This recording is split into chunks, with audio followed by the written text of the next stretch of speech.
Thank you banget Mbak Rini. Oke, untuk teman-teman silahkan, ini tadi udah ada beberapa pertanyaan yang masuk. Silahkan teman-teman bisa menambahkan pertanyaannya. Bisa juga kalau misalkan mau langsung raise hand gitu ya, biar bisa langsung ngobrol bareng sama Mbak Rini gitu. Nah, oke, langsung banyak banget nih Mbak. Ding, ding, ding gitu. Oh iya, ini saya sambil buka kayak terpukau, waduh. Oke, ini mungkin yang pertama ada dari Pak Heri terlebih dahulu. Silahkan Pak Heri bisa langsung open mic dan juga open cam. Wah, lagi di jalan, Pak. Halo Pak Heri. Halo, Lagi di jalan, Pak? Enggak, lagi parkir. Oke, hati-hati, Pak. Ya, gimana Pak Heri? Ya Mbak Rindi, cukup jelas ya. Cuman yang ingin saya pertanyakan mengenai KPI, jadi pernah saya juga mengikuti seminar. Inti dari kita membuat KPI itu adalah menciptakan produktivitas. Ya. Jadi kalau nggak berimpact terhadap keuangan perusahaan, udah nggak usah aja, mendingan nggak usah dijadiin poin kayak gitu. Nah, yang ingin saya tanyakan itu adalah saya sempat coba bikin, terus ada usulan kayak dari kru, dari itu, cuman kadang ada yang saya mentahkan karena misalnya kebetulan kan saya di kesehatan dan Pak, gimana kalau misalnya saya berhasil menjualkan produk ini gitu. Nah, terus oke, itu ada usaha dirimu untuk menawarkan produk A gitu. Tapi bagaimana kalau misalnya orang datang udah cari produk A seperti itu. Jadi kan hal itu nggak bisa Nah, apakah KPI ini harus bisa dibuktikan bahwa si A ini effort untuk meningkatkan penjualan seperti itu. Kalau nggak bisa dibuktikan ya nggak usah aja, mendingan gitu, nggak jadi poin gitu Mbak. Oke. Nah, itu satu. Kedua, terus juga saya belajar. Jadi misalnya ya di shift ya, kita kan shift ya, shift pagi, shift sore, malam gitu. Di shift itu misalnya target itu misalnya 1 juta taruhlah ya Mbak. Kru misalnya ada 3 dan pagi itu nggak tercapai 1 juta. Nah, ada beberapa seminar yang bilang udah punishment aja kalau 1 juta itu di pagi itu nggak dapet misalnya. Nah, pertanyaan saya, oke, punishment yang ideal itu gimana sih Mbak? Apakah semau-mau owner gitu? Udah potong aja 50.000 satu orang kan gitu kan, kayaknya kok nggak gitu juga ya gitu ya. Terus misalnya target produktivitas setiap kru itu misalnya sebulan 1.500.000 misalnya ya Mbak ya. Terus ternyata setiap dia jaga gitu, setiap dia save gitu, penjualan dia kok nggak sampai 1.500.000 gitu. Apa ya seenaknya aja. Terus saya juga pernah akan ada baru rekrutmen nih Mbak dari tempat lain, outlet lain. Terus saya tanya, terus kalau nggak achieve sebulan segini gimana? Ya kita dipotong Pak, dia bilang gitu. Oh dipotong, potongnya berapa? Bisa sampai 25% dari gaji. Seperti itu. Kamu nanya nggak kenapa 25%? Saya tanya gitu ke ya, enggak Pak, itu ya udah dipotong aja gitu. Oh gitu ya. Tapi dalam hati saya, berarti saya juga bisa dong semau-mau saya. Maksudnya, penjelasannya itu aja sih Mbak Rinda. Oke, siap Mas Heri. Jadi mungkin saya jawab yang nomor 2 dulu kali ya, sekalian ya, dari bawah ke atas. Oke, terkait dengan soal punishment gitu ya. Sebenarnya setiap perusahaan memang punya kebijakan masing-masing dalam memberikan punishment ya. Tetapi kalau saya lihat kayak di Jepang, ya perusahaan-perusahaan Jepang tuh yang di Indonesia ya, saya pernah dapat interview kandidat, dia kalau misalnya telat semenit aja ada potongan gaji tuh. Nah, ya juga. Ada contoh yang begitu ya. Nah, kalau saya balik lagi pada dasarnya setiap perusahaan punya kebijakan masing-masing. Tapi kalau bicara tentang yang works dilakukan di sini ya, mungkin Mas Heri ya, itu yang dilakukan sebenarnya punishment ini setuju sih. Kayak Mas Afan itu udah punya indikasi. Ini sebagai leader ya, saya ngelihatnya sebagai owner ya. Lihat timnya di bawah, ketika pagi udah nggak achieve, itu indikasi sampai sorenya tuh pasti seret. Iya. Ya, jadi biasanya satu polanya itu mereka kalau punishment-nya lebih kepada kalau kita mainnya lebih gini sih, Mas Heri. Satu, kalau nggak achieve, mereka nggak boleh pulang. Mau sampai jam 12 pun ya tetap di kantor. Itu mental yang dari dulu bahkan dilakukan di Inspira. Satu itu nggak boleh pulang. Dua, kalau kadang Mas Taufik ngelakuinnya, kalau misalnya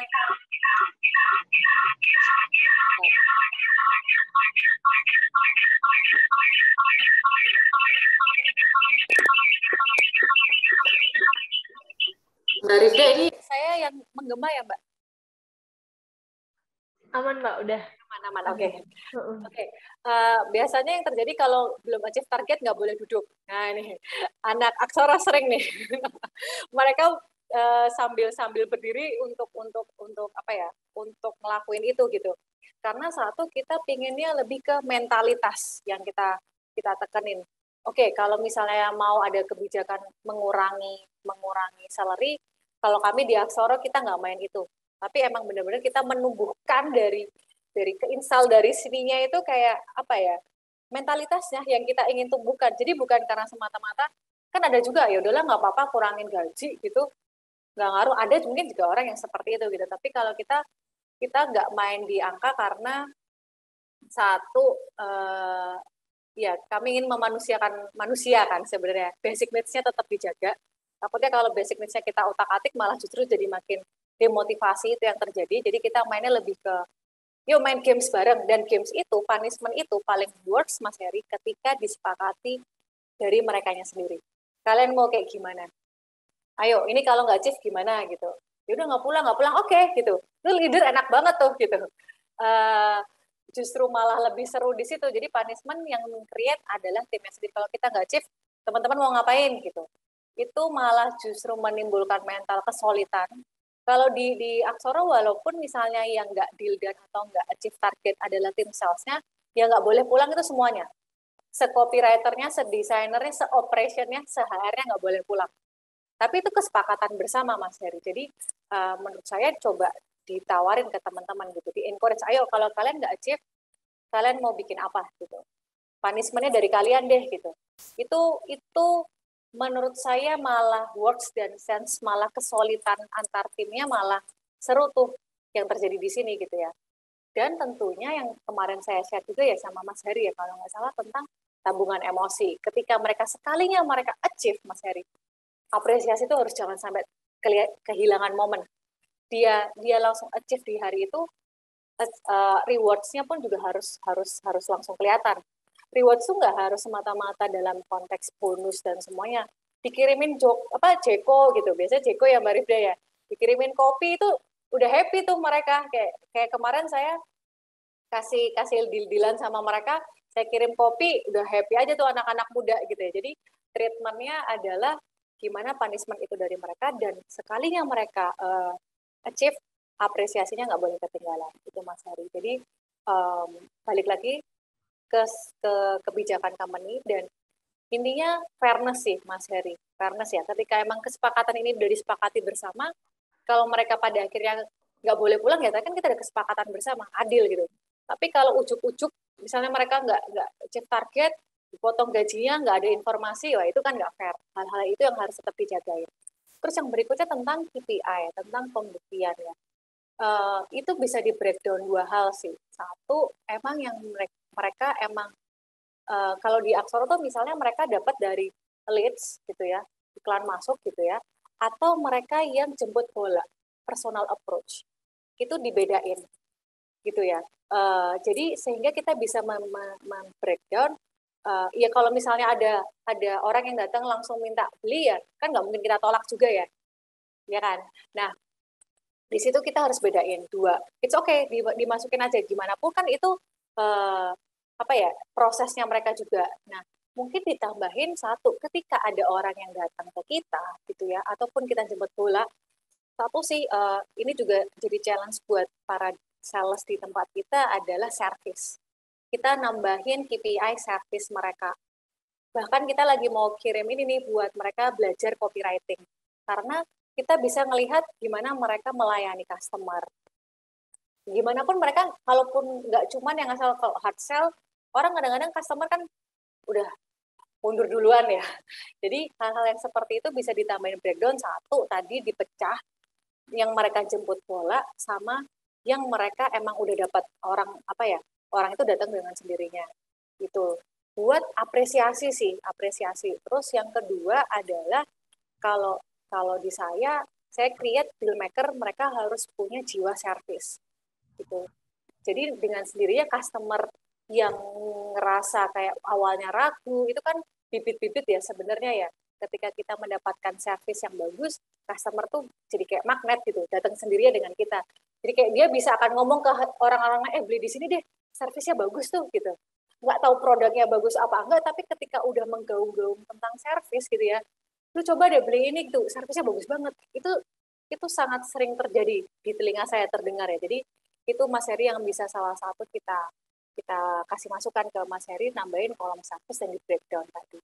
Untuk proses apresiasi juga sih buat mereka Mas Heri. Gitu. Siap. Terima kasih Mas Heri dan juga Mbak Rindi. Thank you banget Mas Heri untuk pertanyaannya. Mantap Mas. Hati-hati di jalan Mas Heri. Thank you. Mas Heri, thank you. Oke, Mbak Rindi lanjut ke pertanyaan selanjutnya Mbak Rindi ya. Oke, ini ada pertanyaan dua penanya, itu ada Mas Prihastanto dan Wawan. Ini menanyakan tentang weekly meeting nih, Mbak. Nah, untuk weekly meeting ini itu tuh apakah setiap staff dan leader atau hanya leadernya saja? Dan biasanya itu untuk waktunya berapa menit, Mbak? Masih mute, Mbak Rindi? Ya, sorry. Jadi ini saya sambil cek sebentar. Oke, jadi ya ini terkait weekly meeting 1 gitu ya. Menurut saya maksimum banget itu 90 menit. Kalau bagus 1 jam. 1 jam itu udah efektif. Oke. 1 jam efektif 60 menit. Kemudian isinya adalah perwakilan setiap leader, teman-teman. Perwakilan setiap leader divisi. Mereka harus join. Oke, kalau misalnya belum ada leader gimana gitu? Kirim 1 seniornya yang kita bisa percaya untuk mereka ikut dan dengerin proses diskusi kita gitu. Karena pasti kalau di weekly meeting kan ada hal-hal yang konfidensial juga ya. Itu kalau misalnya belum ada leadernya. Nah, gimana caranya biar ini itu tuh efektif 60 menit ini tuh berjalan. Teman-teman boleh pakai ini. Saya tulis di sini, boleh ditulis Mbak Rifda, IIAA. IIAA itu dia isinya tentang issue, implication, action, dan accountability. Jadi kayak isunya apa? Oke, minggu kemarin isunya apa, terus efeknya apa, terus action plan-nya mau apa, terus PIC-nya siapa. Jadi ketika proses meeting, weekly meeting itu udah terstruktur, biar nggak ngalor ngidul gitu loh, kayak oh ya kemarin tuh ngapain ya, oh ini tuh ini. Jadi kayak semua orang itu harus sudah menyiapkan data bahan yang mereka mau share di weekly meeting sehingga waktunya itu nggak terbuang sia-sia gitu. Tadi ya poinnya IIAA, ada issue, implication, kemudian ada action plan-nya mau apa, terus accountability-nya siapa yang bertanggung jawab di situ. Jadi menurut saya itu akan jadi efektif ketika IIAA-nya ini dijadiin standar acuan dalam proses diskusi. Seperti itu sih Mbak Rifda. Jadi peran leader harus main di weekly meeting ini. Kalau nggak ada ya senior yang kita rasa masih bisa dipercayalah untuk mereka mendengarkan atau ikut proses diskusi di weekly meeting itu. Gitu Mbak Rifda. Siap, mantap. Thank you Mbak Rindi. Tipsnya IIAA ya tadi. Iya, IIAA. Dipraktekin nih sama teman-teman yang ada di sini nih. Oke, ini dikasih PR dulu sebelum meeting biar nggak ngalor ngidul. Yes, betul. Jadi bisa langsung cari solusi bareng-bareng ya Mbak waktu di situ ya. Betul.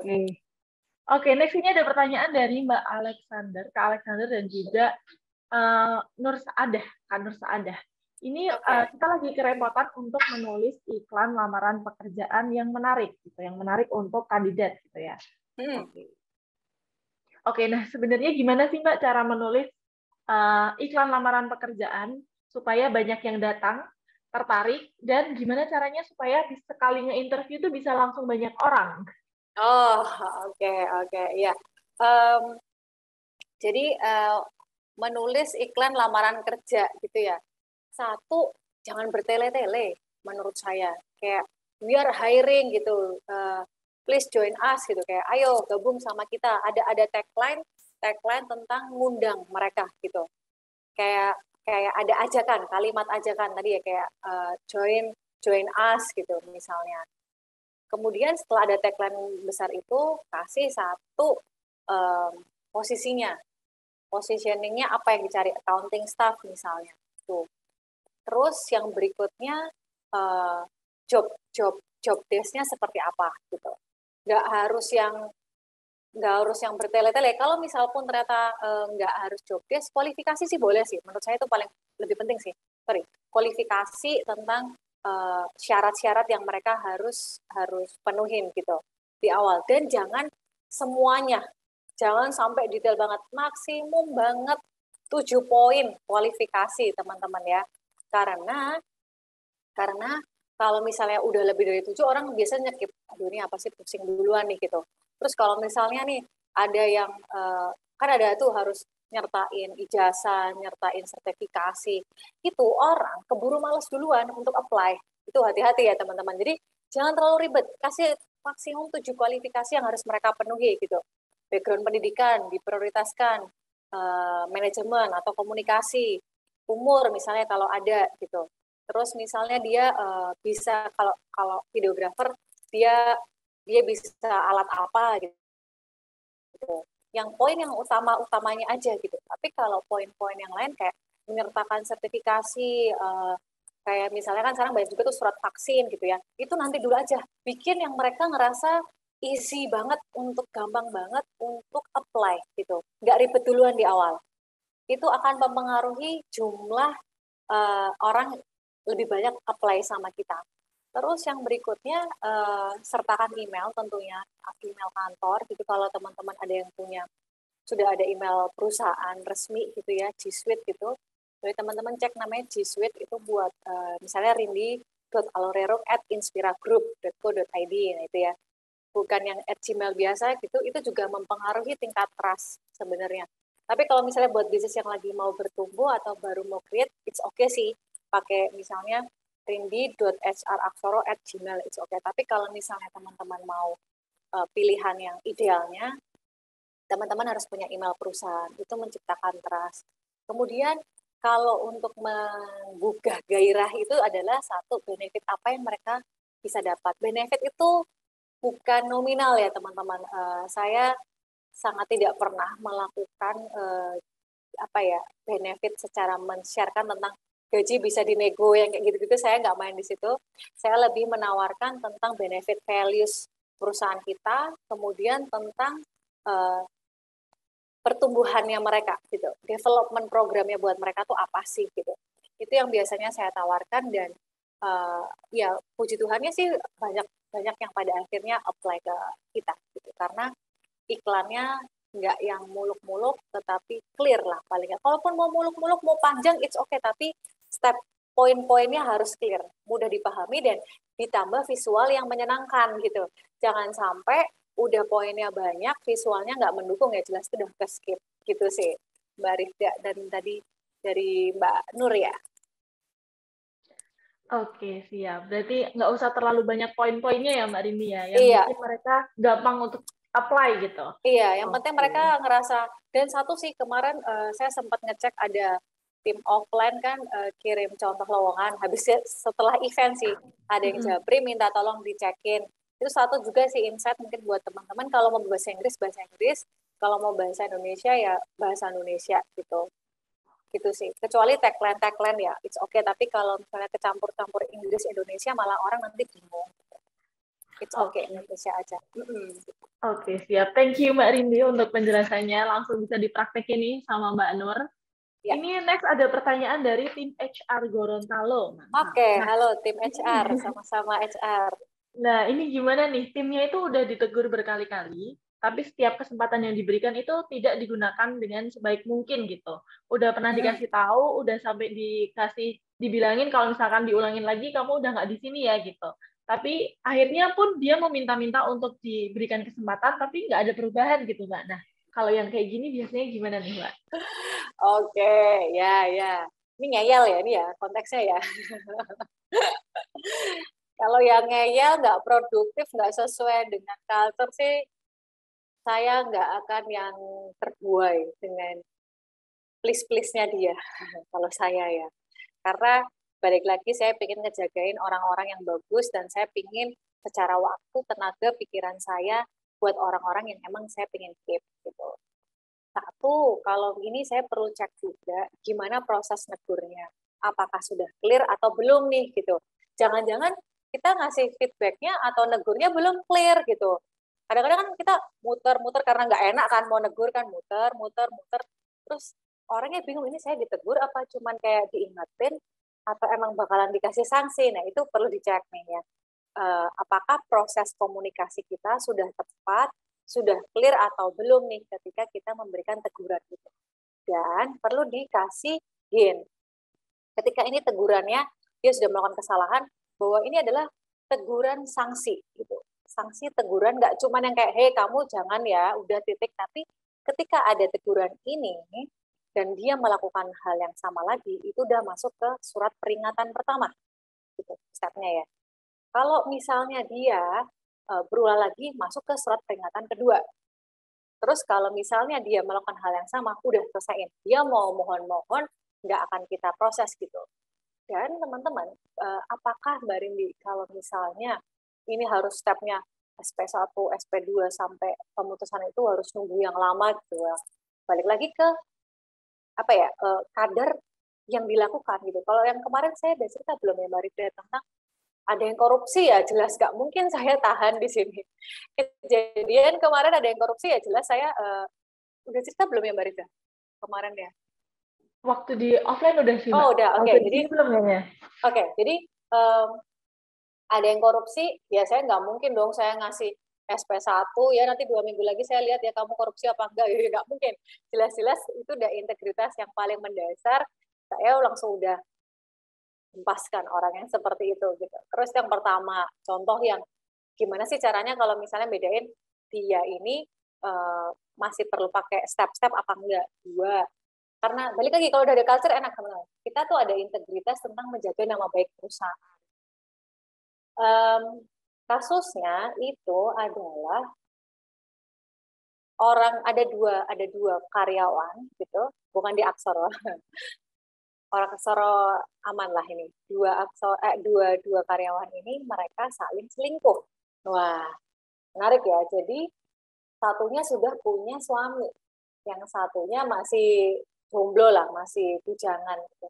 Mereka selingkuh di kantor. Pada dasarnya tuh saya nggak peduli personal life-nya teman-teman tuh kayak gimana. Percintaannya nggak mungkin lah saya ngikutin apa ya percintaannya masing-masing tim di sini gitu ya. Itu tidak jelas tidak mungkin gitu. Tapi saya selalu tekanin adalah profesionalitas. Sampai saya tuh bikin training khusus tentang profesionalitas di Inspira. Jadi jelasin gimana sih kita bersikap profesional itu gimana gitu. Itu sampai saya bikin training ya karena kebetulan di sini banyak anak muda yang gimana mereka juga lagi proses belajar tentang bekerja secara profesional. Dan kejadiannya itu adalah hari Sabtu saya lagi main sama anak saya, tiba-tiba si suaminya itu datang, mukulin lah orang yang lagi selingkuhan. Ini penting nggak penting ya teman-teman, tapi ini menjadi contoh bahwa kalau ada hal sesuatu yang sudah relate sama perusahaan gitu, saya hari Sabtu dikabarin, Senin orang itu udah nggak ada. Jadi saya nggak mungkin ngasih SP buat hal-hal yang sangat mendasar dan itu efeknya ke image perusahaan juga gitu. Bayangin kalau sampai tetangga kanan kiri tahu, kantor sebelah tahu, itu kan itu value-nya gimana tuh ngajarin orang selingkuh, wah itu bahaya tuh, saya nggak mau sampai kedengaran seperti itu gitu. Jadi yang saya lakukan ya hal-hal yang krusial dan mendasar dan big impact itu saya selesaikan dengan segera, nggak perlu nunggu SP-SP-an lah gitu. Apalagi kayak korupsi ya itu Kalau udah ada indikasi seperti itu, ya udah selesaikan seberapa. Padahal waktu itu korupsinya juga nggak besar gitu, tapi saya udah nggak bisa tolerir hal-hal seperti itu. Gitu Mbak Rifda. Oke, siap. Thank you banget Mbak Rindi untuk jawabannya. Oke, next kita mungkin lanjut ke yang udah raise hand dulu. Ini raise hand pertama ada Pak Aji. Oke, Pak Aji silahkan boleh langsung open mic. Ya, halo Pak Aji. Hai Mbak Rindi, terima kasih Mbak Rifda sepertinya. Ini sebenarnya ada beberapa pertanyaan, cuman meningkat saja. Mohon bisa dijawab, dan ini sifatnya personal banget. Oke. Berkaitan dengan usaha yang saya jalankan di sini. Kebetulan saya masih Superman.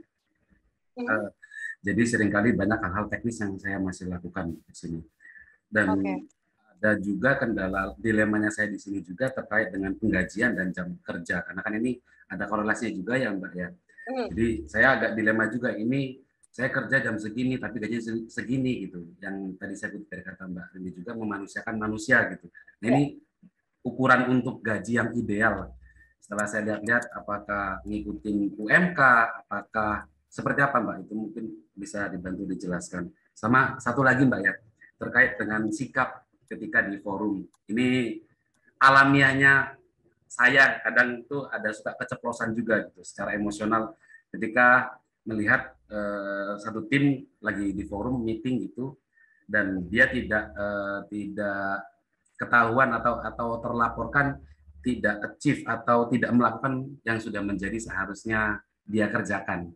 Nah itu kadang saya spontan tiba-tiba kayak tadinya maksudnya bercanda, tapi kesannya jadi kayak semacam nyir-nyir gitu Mbak. Jadi setelah itu saya mikir gitu. Nah, ini idealnya menyikapi itu seperti apa sih Mbak ketika kita mengetahui itu di forum, karena kalau one on one mungkin enak ya Mbak. Tapi kan ini di forum, saya diamkan, nanti khawatir asumsi saya nanti akan memberikan contoh kepada yang lainnya, saya tegurannya itu seperti apa. Gitu, Oke. Terima kasih. Terima kasih Pak Haji. Ya, jadi terkait dengan gaji yang ideal seperti apa? Satu, kalau saya bicara selalu menekankan adalah fairness, keadilan gitu ya, keadilan bagi perusahaan, karena ya jangan sampai kita istilahnya apa ya, menyalahgunakan hak orang gitu ya. Itu yang hati-hati, nanti takutnya balik lagi ke kita gitu, nanti nggak mulus nih rezeki kita gitu ya.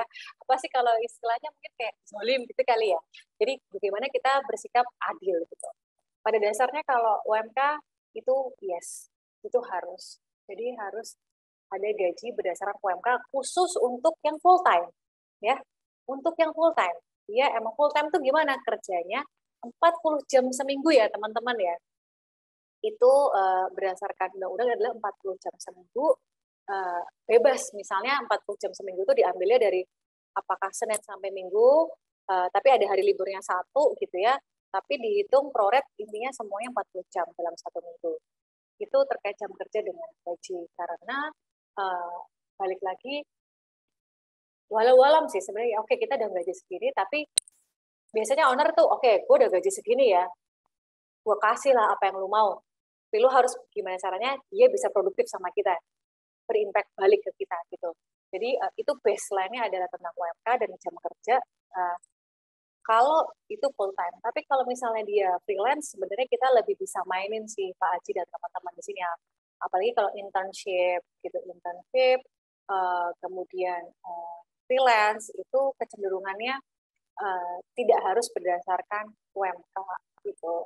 Tapi secara jam kerja tidak bisa sama dengan full time. Kalau internship biasanya itu 30 jam satu minggu, 25-30 jam satu minggu. Dan bayarannya, mohon maaf ya kata-katanya bayaran, tapi kayak secara apa yang kita kasih itu bisa di bawah UMK. Gitu. Kalau freelance kan by project. By project itu misalnya dalam satu bulan ya kamu ada edit video 10 gitu, gajinya segini gitu. Yaitu gajinya segini itu berdasarkan dari kemampuan perusahaan, tetapi tidak harus berdasarkan UMK gitu. Dan kemudian yang berikutnya tentang, nah ini tidak bersikap bagaimana kita bisa menegur dengan baik ya. Ya menurut saya gini sih, kalau kita main di main feedback tadi ya, sandwich feedback tadi. tadi itu adalah, saya tahu ketika misalnya saya pun sebagai leader yang middle leader aja, ketika tim saya nggak chief tuh gatel, saya ngerasa pengen ngatain gitu. Asli lah, naluri orang kalau misalnya udah sepet sama orang nggak cepet-cepet tuh rasanya pengen keluarnya yang nggak bagus gitu. Tapi balik lagi kita sebagai leader gitu ya, kita harus mainin yang namanya ini. Masalah kan selalu ngajarin gitu, ingetin saya terus adalah kita bermain yang namanya ego seorang leader. Ego kita harus dimainin. Dalam artian, egonya gimana? Ya, kalau memang kita harus apresiasi mereka, ya kita harus apresiasi. Jangan jual mahal lah dari leader. Karena efeknya luar biasa kalau misalnya ada tim yang bagus, terus kita kayak, belum ngecip, belum sempurna gitu. Tapi kan kita harus melihat progresnya ya. Jadi kayak feedback tadi feedback sandwich tadi sangat bisa dimainin di forum. Satu, apresiasi. Oke, terima kasih untuk keseluruhan tim ya. Ini saya umpamain lagi di meeting lah sama Pak Aji lah gitu. Oke, terima kasih teman-teman, terima kasih Pak Aji buat supportnya dalam 1 minggu ini. Kita sudah berusaha dan berprogres untuk mencapai target yang ingin kita ingin kita capai. Tapi kalau boleh saya kasih saran gitu ya, kalau boleh kasih saran dan masukan, sebenarnya ini masih jauh nih sebenarnya dari apa yang kita targetkan gitu di ujung dalam 1 bulan gitu ya. Jadi kan ini ada target 1 bulan, tapi per minggu kan kita lihat ya progresnya gimana. Ini kita masih bakal jauh banget nih untuk achieve target kita di akhir bulan gitu. Kalau boleh kasih masukan dan kasih feedback, teman-teman harus begini gitu. Harus lebih ngotot, harus lebih komit gitu. Kalau misalnya kebingungan cari caranya, itu boleh diluapin tuh Pak. Feedback tadi boleh banget diluapin. Nah, kemudian ditutup. Kalau teman-teman masih bingung, apa yang bisa saya bantu? Itu secara psikologisnya sudah tenang tuh. Oh, kamu nggak cuma demanding doang nih, minta target, nggak cuma kritik doang, tapi ada keinginan seorang leader yang mau membantu juga. Gitu. Oh, oke, leader gue tetap ada kok merasa tenang nih, ada leader yang mensupport juga. Itu menurut saya salah satu formula yang cukup bisa mendekati keberhasilan ketika mereka dikasih kritik, mereka siap mau menerima itulah gitu Pak. Dengan cara ya tadi kasih apresiasi, kasih feedback, tanyain butuh support apa, disemangatin, dan thank you lagi. Jadi menurut saya it's okay dalam konteks di forum memberikan feedback, tapi saya nggak tahu ya kalau di Inspira karena kita bukan model yang salah-salahan, kamu gimana sih nggak ngerti gitu, bodoh banget sih gitu. Kita tuh kalau ada yang kayak gitu di SP deh kayaknya, bukan kayaknya sih pasti di SP gitu, tapi dalam konteks evaluasi, komunikasinya yang tepat gitu. Marah wajar, leader mau marah nggak apa-apa, tetapi kita harus realistis juga progres mereka seperti apa, tetap disupport dan ya itu tadi harus balance sih. Jadi ketika kita balance, insya Allah sih orang-orang yang mendengar masukan kita tetap bisa menerima dan ngelakuin itu Pak Aji. Jadi nggak ada benteng tembok Cina dulu nih untuk mereka cuma taunya nyuruh doang nih gitu. Bahaya tuh kalau udah kayak gitu. Susah kita masuknya juga sebagai leader. Itu Pak Aji. Terima kasih. Terima kasih Mbak Rini. Iya, sama-sama.